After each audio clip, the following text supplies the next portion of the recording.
Violets are blue. Ryan Maroni has a poem for you.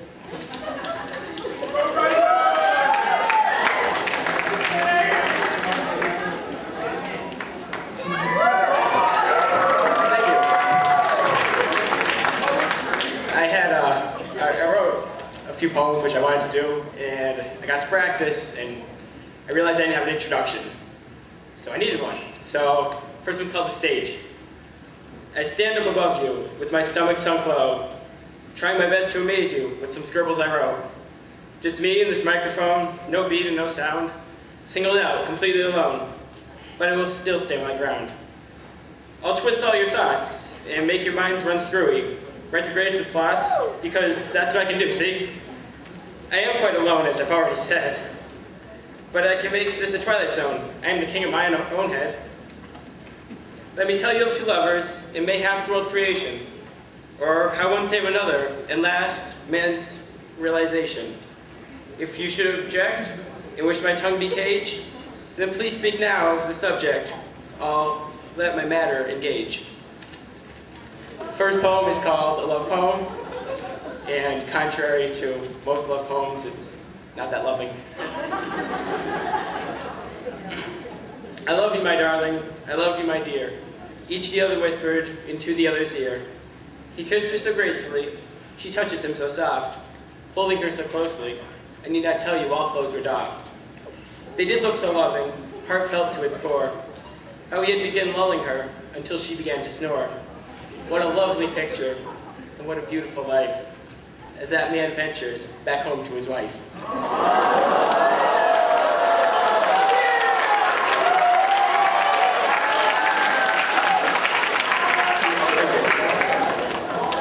My next is called Creation. It kind of goes a little against the Big Bang Theory. A long, long time ago, in a place we now stand, something happened which no one knows. A planet here did land. A lot say it was an explosion, but believe that I do not. With evidence I have none, but I say this world was brought. It was a fisherman, you see. His dreams did create his lure. He took in his breath, then set it free, as he let his line soar. He hooked the world and reeled it in, as a cry came from the birth, surpassing all the sin, and thus this made the earth. As for the fisherman, he lives on the moon, marveling at his fish so grand, each day hoping his fish not leave soon.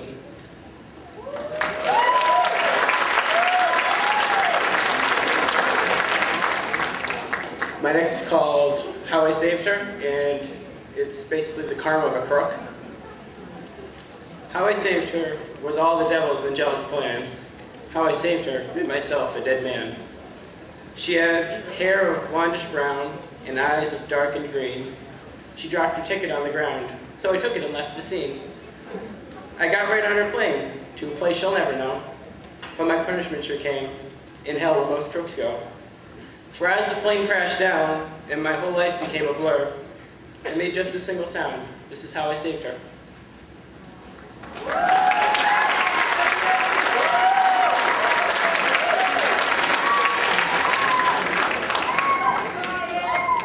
And my last poem that I'm going to read tonight is called Life as I Wrote It, and it's pretty self-explanatory. It's just life.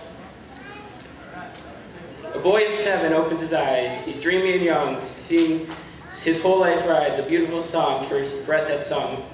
Now 17, he knows it all. He has seen all the strings and stands quite tall among the puppets and pompous kings. At 25, he has a lady, marries her so fair. Together they raise their baby, a life quite pure and ever rare. 50 is when the madam died. The world tasted so bleak. As hard as he tried, his depression started to leak. Here is where it gets absurd, insane as it may be. That may not even be the right word, but let me tell you of a man short of 90.